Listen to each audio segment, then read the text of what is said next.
Bom, esse aqui é o primeiro vídeo das apresentações referentes às atividades que foram pedidas na segunda avaliação de TPA. Essa primeira atividade aqui foi pedido para que a gente desenvolvesse um programa em Java, que tem uma função chamada popN, para desempilhar N elementos a partir do topo da pilha passada por parâmetro.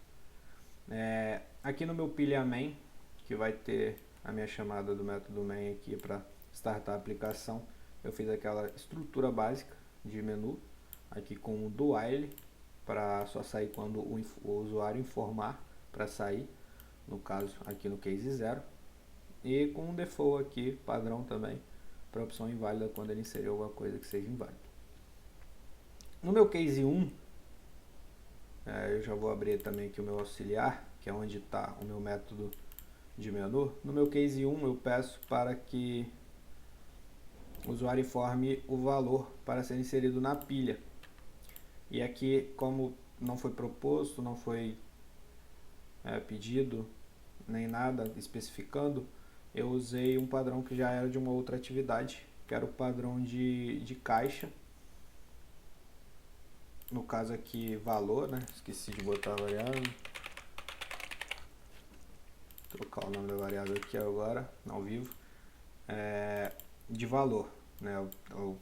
O padrão da atividade era caixa e agora eu estou fazendo com valor. Aqui minha classe valor, a única coisa que ela tem é um peso, e aí o getSet de peso, uma classe bem simplinha. Bom, aqui eu chamo o método auxiliar de inserir valor, é um método que ele vai solicitar para o usuário para informar o valor e já vai setar o peso que o usuário informou dentro desse objeto, que eu instanciei ele aqui em cima, e ele já retorna colocando nessa variável aqui. Essa variável aqui eu vou passar aqui depois para criar minha célula, né? Também uma outra classe padrão dessas outras atividades que a gente veio fazendo antes. Minha célula vai ter a referência do anterior e um objeto, aqui com os gets e setters normalmente. Depois disso ele vai pegar aqui a minha pilha e vai chamar o método de empilhar.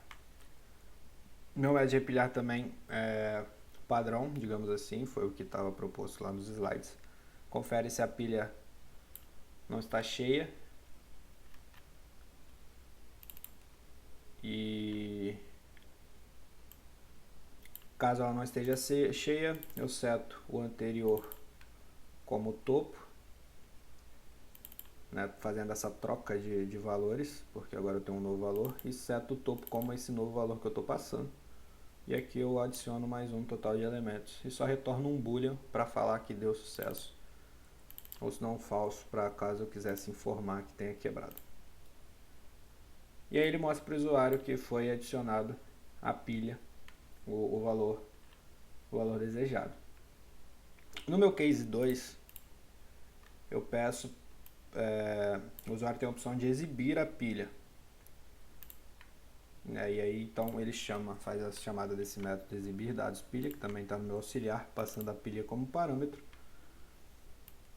Que eu instancio uma variável tipo string, só para fazer aquela primeira concatenação de valores, de strings, para fazer um texto bonitinho para exibir os resultados. Aí ele faz um teste para ver se a pilha está vazia. Se a pilha não estiver vazia, se a pilha der como vazia, ele vai sair do case, porque eu nego aqui, e aí vai falar que a pilha está vazia. Senão ele vai fazer essa sequência aqui embaixo, que é justamente pegar os valores, e aí enquanto existir um próximo,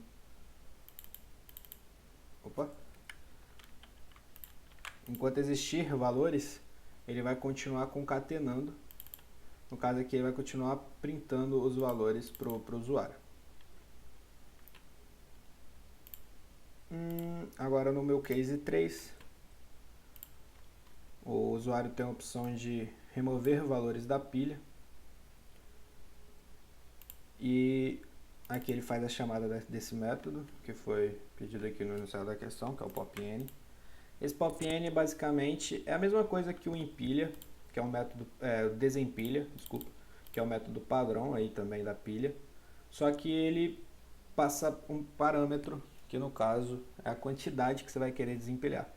Se eu tiver 10 valores na pilha e eu quiser desempilhar 5, ele vai tirar os 5 primeiros. Enfim, aqui ele faz a solicitação para o usuário informar quantos valores ele quer. E aí nesse if ele vai testar para ver se é possível desempilhar, porque se eu tiver só 3 valores na pilha e eu pedir para desempilhar 5, não tem como. Então ele vai informar para o usuário isso, que não é possível desempilhar caso a minha pilha.get total de elementos seja menor que a quantidade de valores que o usuário informou. Senão ele vai fazer um do while e vai desempilhar, chamando esse método padrão que eu falei ali da pilha. Ele vai desempilhando um por um até a minha quantidade de valores que o usuário informou chegar a 0. Depois ele vai printar para o usuário que foi desempilhado com sucesso. Bom, esses dois cases aqui eu já expliquei. E agora eu vou rodar o programa aqui e mostrar alguns exemplos. Aqui o menuzinho, eu vou inserir um valor à pilha, um valor de 20. Ele vai mostrar aqui o valor adicionado à pilha. Vou inserir um novo valor à pilha, um valor de 15. Lembrando que não foi pedido verificação de valores, né? Então se eu tentar empilhar um valor maior do que 15, ele vai aceitar normalmente. Então se eu vim aqui pedir para empilhar uns 60, por exemplo, ele vai empilhar. Agora eu vou aqui na minha opção 2 para exibir a minha pilha. A minha pilha está composta como peso 20, 15 e 60. Nessa ordem aqui, né? O 60 no topo e o 20 na base. Agora eu vou pedir para remover valores, né? E aí eu vou fazer o teste primeiro da minha quantidade de valores a mais do que existe na pilha. Então eu tenho 3 valores na pilha, eu vou pedir para retirar 4. Aí ele vai informar aqui, ó, impossível desempilhar. Não existe essa quantidade de valores na pilha. Agora eu vou chamar esse remover valores de novo e vou remover um valor só. Ele vai falar aqui que o desempilhamento foi realizado com sucesso. Vou exibir a pilha de novo. Vocês podem ver que o meu valor de 60 que estava aqui em cima, ele deixou de existir agora. Agora eu vou chamar aqui o meu remove valores da pilha de novo e vou pedir para remover 2. Vai falar que o desempilhamento foi um sucesso. Se eu chamar aqui agora o meu exibir, vai falar que a pilha está vazia.